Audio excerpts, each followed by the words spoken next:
नमस्कार, मी डॉक्टर गोकुल सिंग गिरासे आपणा सर्वांचं हार्दिक अभिनंदन करतो आणि संपूर्ण भारतीय क्रिकेट प्रेमींचं देखील तेवढंच अभिनंदन आणि भारतीय क्रिकेट संघानं ज्या पद्धतीने आज कामगिरी केली आहे अंडर 19 विश्वचषक 2026 या स्पर्धेवर आपलं सुवर्णाक्षराने नाव कोरलंय म्हणून संपूर्ण संघाचं, प्रशिक्षकांचं, सपोर्टिंग स्टाफचं आणि सर्वांचंच हार्दिक अभिनंदन। ज्या पद्धतीने भारतीय संघानं आज इंग्लंडला धूळ चारली ते खरोखर स्तुत्य आहे। भारतीय क्रिकेट संघानं झिम्बाब्वे येथे झालेल्या या स्पर्धेत अंतिम सामन्यात अंडर 19च्या अंतिम सामन्यात भारतीय संघानं तब्बल 411 धावा बनवल्या होत्या। वैभव सूर्यवंशीच्या 80 चेंडूमध्ये 175 धावा खरोखर प्रशंसनीय होत्या आणि म्हणून भारतीय संघानं ज्या पद्धतीने दमदार सुरुवात केली होती, एवढी भली मोठी धावसंख्या बघितल्यानंतर इंग्लंडचा संघ संपूर्णपणे गारद झाला। 311च्या धावसंख्येवर इंग्लंड सर्व बाद झाला आणि म्हणून भारतीय संघानं हा मोठा विजय संपादन केला आणि या विजयाचा शिल्पकार होता वैभव सूर्यवंशी, ज्याने 175 धावा केल्या आणि त्याला चांगली मोलाची साथ दिली ती आपल्या मराठमोळ्या आयुष म्हात्रेने। आयुष म्हात्रेने देखील अर्धशतकीय पारी खेळली या अंतिम सामन्यात आणि दुसरा मुंबईचा जो खेळाडू होता तो होता अभिज्ञान कुंडू, ज्याने खूपच चांगली फलंदाजी केली आणि त्याने देखील खूप मोलाची साथ देत संघाला चांगल्या धावसंख्येपर्यंत पोहोचवलं। आणि मी विशेषतः या दोन्ही खेळाडूंबद्दल आपल्याला सांगू इच्छितो, जे मुंबईतील खेळाडू आहेत। विरारून जो क्रिकेट खेळण्यासाठी दादर मुंबई इथे यायचा, आयुष म्हात्रे, त्याचा संघर्ष खूपच कठोर असा संघर्ष होता।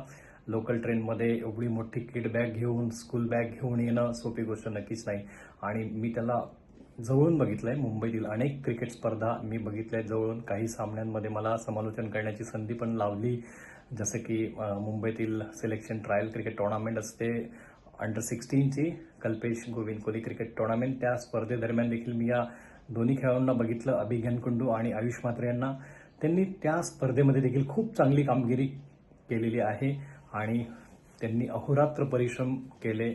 अभिज्ञान कुंडूने देखील खूप जास्त वेळ सराव करत आपली फलंदाजी चांगल्या प्रकारे त्याने केली आणि खूप एक चांगलं कौशल्य त्याने फलंदाजीचं प्राप्त केलं होतं आणि तसंच आयुष म्हात्रेने देखील खूप चांगल्या प्रकारचं तंत्रशुद्ध फलंदाजी करण्याचं कौशल्य आणि प्रशिक्षण घेतलं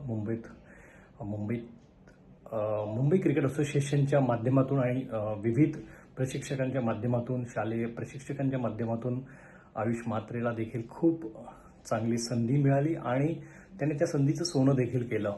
ज्या पद्धतीने त्याने फलंदाजीची धुरा सांभाळली त्याच्या प्रत्येक संघासाठी, शालेय संघ असो किंवा मुंबई क्रिकेट असोसिएशनचा संघ असो, त्याने खरोखर खूप चांगल्या प्रकारची फलंदाजी केली आणि अभिज्ञान कुंडू ज्या पद्धतीने यष्टीरक्षण आणि फलंदाजी करतो ते देखील खूप वाखाणण्याजोगं आहे आणि म्हणूनच या दोन्ही फलंदाजांनी ज्या पद्धतीने थ्रूआउट द टुर्नामेंट परफॉर्मन्स केला ते त्यांना आज त्याचं फळ मिळतंय आणि म्हणूनच भारतीय संघाला देखील ते फळ मिळालं आणि पर्यायाने आपल्या संपूर्ण भारतवासियांना आनंद मिळतोय। भारताने ज्या पद्धतीने विश्वचषक जिंकला, संपूर्ण भारत आज जल्लोष साजरा करतोय आणि हा विजयोत्सव साजरा करतोय असं आपण म्हणू शकतो आणि म्हणून या दोन्ही मराठमोळ्या खेळाडूंना म्हणजेच आयुष म्हात्रे आणि अभिज्ञान कुंडू यांना भावी वाटचालीसाठी खूप खूप शुभेच्छा। तसंच भारतीय संघातील जसे विहान मल्होत्रा असणार, वैभव सूर्यवंशी अशा खेळाडूंना देखील खूप खूप शुभेच्छा, जे नक्कीच येणाऱ्या काळात भारतीय संघासाठी एक मोठं ॲसेट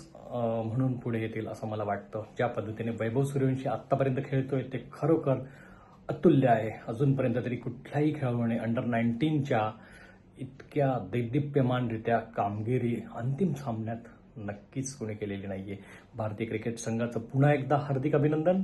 भावी वाटचालीसाठी भारतीय सर्व खेळाडूंना खूप खूप शुभेच्छा आणि भारतातील तमाम क्रिकेट प्रेमींना खूप खूप अभिनंदन आणि असाच विजयोत्सव साजरा करा, सेलिब्रेट करा। अंडर 19 विश्वचषक स्पर्धा जिंकल्याचा आनंद नक्कीच सर्वांनाच आहे आणि भारतानं 6व्यांदा विश्वचषक जिंकला अंडर 19चा, म्हणून अधिक आनंद वाटतो।